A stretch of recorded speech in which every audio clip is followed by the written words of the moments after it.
उसी तालाब से मांस चुनता है।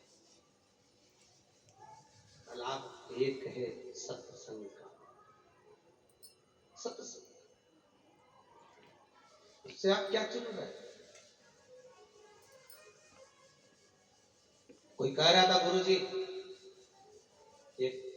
इतनी सारी कथा सुनते हैं, याद तो कुछ रहती ही नहीं है, तो कथा सुनने का फायदा क्या है? कुछ याद रहती है क्या? कुछ याद तो रहती है। कथा सुनने से लाभ क्या है? क्या लाभ? हम कथा सुनने क्यों जाए फिर अगर याद नहीं रहती? सीधी सीधी बात है, 1 महीने पहले 15 तारीख को तुमने क्या खाया था, तुम्हें याद है? अरे बोलो तो नहीं याद है। 1 महीने पहले 15 तारीख को तुमने जो खाया तुम्हें वो याद नहीं है, पर 15 तारीख को जो तुमने खाया था वो तुम्हारे शरीर में आज भी रक्त बनकर चल रहा है और तुम्हारे शरीर को चला रहा है। उसी तरह 15 तारीख को जो खाया याद नहीं पर तुम्हारे शरीर में चल रहा है, उसी तरह शिव महापुराण भले तुमने सुन ली, याद भले ना रहे, पर यह पक्का है कि ये अंतिम क्षण तक भी तुम्हारा साथ देकर जाए। अंतिम दिन याद रहे, तुम भले भूल जाओ, भले भूल जाओ।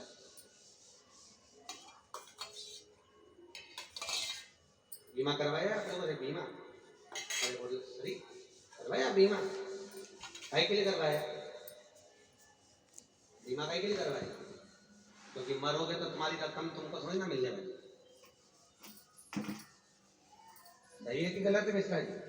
अरे तुम्हारी रकम कौन तुमको मिलने वाली? बीमा करवा के धर दिया, हर महीने 1000 रुपए, 5000 रुपए, 10,000 रुपए जमा करो, बीमे की रकम जमा करो, और मर गए तो रकम तुमको मिलने वाली। तुम मरे तो पति को मिलेगी, पति गया पत्नी को मिलेगी, कभी बच्चों को मिलेगी। रकम तुम्हें क्या मिला? जिंदगी भर जोड़ जोड़ के बीमे की रकम भरी और मरे दूसरे को मिला। पर आज हरदोई नगर में तुम जो बीमा करवा रहे हो इस कंपनी में, कौन सी कंपनी? ये शिव महापुराण की कंपनी में जो तुमने बीमा करवाया, जितने दिन की कथा सुनी, जितनी पॉलिसी तुमने जमा करी, वो रकम जैसे तेरे प्राण छूटेंगे तेरे हाथ में पकड़ा दी जाएगी और वैकुंठ भेज दिया जाएगा। ये तेरी रकम ले जा। ये तूने कथा सुनी थी माघ के महीने में, शिव महापुराण की कथा। दुनिया के लोग कुंभ में जा रहे थे गंगा के घाट पर, शंकर गंगा लेकर तेरे हृदय में आया था। ये वो रकम दी है, ये ग्रहण कर ले, रख ले और ले जा। ये वो रकम प्रदान कर, वो रकम याद रख, भले याद ना रहे पर वो जीवन का सुख देने वाली, जीवन का आनंद देने वाली है। शिव महापुराण की कथा जीवन का रसतत्व ग्रहण कराने वाली है।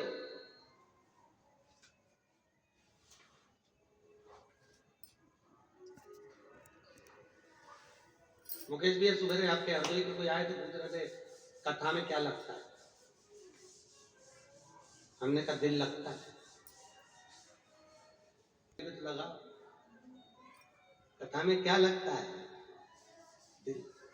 और दुनिया के लोग धन लगाना जानते हैं पर दिल लगाना नहीं जानते। और हम निवेदन करना चाहेंगे इस व्यास पीठ से, जिस दिन आपने मेरे शंकर पर दिल लगा लिया, ये पक्का है कि वो दिल फिर हॉस्पिटल में नहीं खुलेगा, क्योंकि एक बार अगर सत्संग में खुल गया तो वहां खुल ही नहीं सकता, खुल ही नहीं सकता।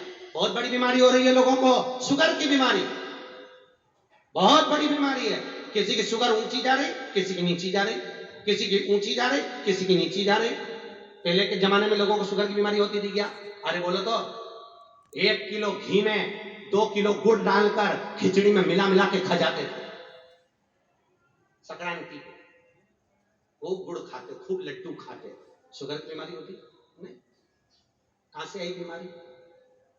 प्रत्येक मनुष्य के शरीर में शुगर होती है, हर मनुष्य के शरीर में। ऐसी कोई मनुष्य नहीं जिसके शरीर में शुगर नहीं।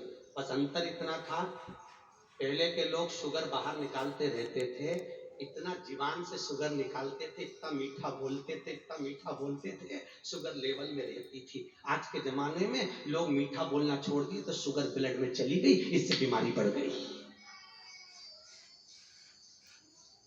बीमारी बड़ी है आपसे। आप मीठा तो बोलो, शुगर का लेवल बराबर। शुगर निकालो शरीर से बाहर, और वो निकालने का एक ही तरीका है, जीवान से मीठा। अरे बोलो तो, अरे हड़बड़ी वाले अब तो बोलो, मीठा बोलो, मीठा बोलो। जितना मीठा तुम जीवान से बोलोगे, शुगर लेवल में रहेगी। और जहां, इसलिए डॉक्टर कहते हैं टेंशन ले लिया होगा, इसलिए शुगर बढ़ गई। मतलब सीधी बात है, तुम जीवान से किसी को कड़वा बोल दिया, आप शब्द बोल दिया, शुगर का लेवल गड़बड़ हो गया। जीवान से जब तुम शुगर को बाहर निकालते रहोगे तो शुगर ब्लड में नहीं जाएगी, और ब्लड में नहीं जाएगी तो शुगर की बीमारी नहीं होगी। आप कोई को भी बीमारी हो तो आप के ना मीठा बोलो जी, मीठा बोलो, अच्छा लेवल में रहे, ऊंची नीची नहीं होगी, मिठास से परिपूर्ण। दुनिया के लोगों को मीठा बोलना आता ही। आज के जमाने में एक राजा ने महल बनाया, नगर के सेठ जी को बुलाया, सेठ जी आइए जरा महल देखो कैसा बनाया। सेठ जी आए, महल देखा, महाराज महल कितना जोरदार बनाया, महल तो अच्छा बनाया पर महाराज दरवाजा छोटा रख दिया। राजा ने कहा दरवाजे से होना क्या, आना जाना ही तो है। इतने में सेठ जी बोले महाराज दरवाजा छोटा रख दिया, जब तुम मरोगे तो तुम्हारी अर्थी कैसे निकलेगी। राजा ने कहा बता, हमारे मकान का मुहूर्त और ये हमारी अर्थी निकाल रहा। राजा ने दूतों को बुला के कहा बंद करो इसको, ले आओ जेल में डालो। उसको जेल में डाल दिया। थोड़ी देर बाद उसकी पत्नी आ गई। पत्नी ने आकर कहा महाराज मेरा पति आया था। राजा ने कहा तेरे पति को बोलने के लक्षण नहीं, क्या के महल अच्छा बनाया, दरवाजा छोटा रख दिया, जब राजा तू मरेगा तो तेरी अर्थी कैसे निकलेगी। इतने में सेठानी बोली महाराज मेरे पति को तो बोलने के लक्षण नहीं है, उसको क्या करना, अर्थी कैसे निकलेगी, राजा को काट काट के निकाल देंगे। राजा के तो चक्कर आ गया बाप बड़ा। राजा ने दूतों को बुला के कहा बंद करो इसको, ले जाओ बंद करो। उसको भी बंद करा। थोड़ी देर बाद उनका बेटा आ गया, महाराज मेरे माता पिता आए थे। राजा बोला तेरे बाप को बोलने के लक्षण नहीं, क्या इतना अच्छा महल बनाया, दरवाजा छोटा रख दिया, जब राजा मरेगा तो अर्थी कैसे निकालेंगे, और तेरी माँ बोलती है कि काट काट के निकाल देंगे। इतने में लड़का बोला मेरे माँ बाप को तो बोलना नहीं आता, उनको क्या करना, अर्थी कैसे निकालेंगे, राजा को अंदर ही चला देंगे।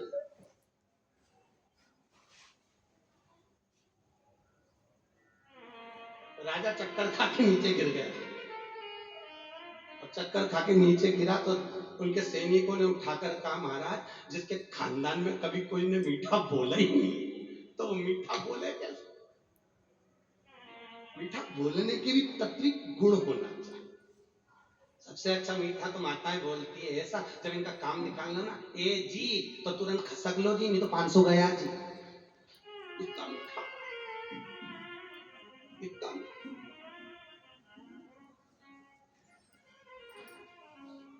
अरे बड़े बड़े महाराज ये सारे क्रम हमारे सामने क्यों होते हैं। एक बार हम कहाँ कथा करें, पूना में कथा करें, मंगलवार पेट में कथा, सामने गार्डन, हमने कहा चल रहे आशीष घूम के आए गार्डन। सुबह सुबह गार्डन घूमने चले गए। अब हमको क्या मालूम था कि एक छोरा छोरी वहां में बैठे, छोरी छोरे से खेल रही, एक बार शादी तो हो जाने दो, पूरे घर को स्वर्ग बना दूंगी। मैंने पलट के देखा, मैंने कहा आशीष ये पूरे घर को स्वर्ग बनाएगी और घर के लोगों को स्वर्गवासी। ये बता स्वर्ग बना, और अभी सास कह दे कि 2 किलो खिचड़ी बना दे, ससुराल मेहमान आए तो नहीं बनाती, स्वर्ग बनाने चाहिए। ऐसे लोग शादी के पहले ना जाने कैसी कैसी बात करे, भगवान जाने।